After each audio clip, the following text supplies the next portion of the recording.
On Sunday, Israeli Prime Minister Benjamin Netanyahu stated he believes Israel can annex parts of what the world calls the West Bank. 3 months ago, the Trump peace plan recognized Israel's rights in all of Judea and Samaria. And President Trump pledged to recognize Israel's sovereignty over the Jewish communities there and in the Jordan Valley. A couple of months from now, I'm confident that that pledge will be honored, that we will be able to celebrate another historic moment in the history of Zionism.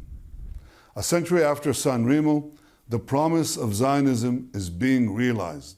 Netanyahu delivered his comments as part of a special program marking the 100th anniversary of the signing of the San Remo Resolution. San Remo recognized a fundamental truth. The Jewish people are not foreign colonialists in the land of our forefathers. The land of Israel is our ancestral homeland. 100 years ago, on April 25, 1920, representatives of the great powers who triumphed in World War I met in the Italian town of San Remo. They divided the Middle Eastern lands they conquered, and for the first time in nearly 2,000 years, they called for the establishment of a Jewish homeland in an area called Palestine.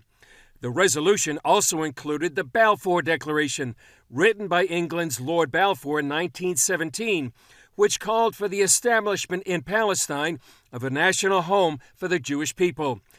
One English diplomat, Lord Curzon, called it Israel's Magna Carta. It shows that, in fact, the creation of a Jewish national home was widely backed by the international community way back then. The European Coalition for Israel sponsored the 100th anniversary program that included letters from world leaders like U.S. Secretary of State Mike Pompeo, who wrote that historic agreement marked the world's embrace of the unbreakable connection of the Jewish people to the land of Israel. For the first time ever, we have world leaders officially recognizing the importance of this landmark event. And I believe once we get the historical facts right, the legal facts right, we also have a better prospect for finding a peaceful solution in the Middle East region. Chris Mitchell, CBN News, Jerusalem.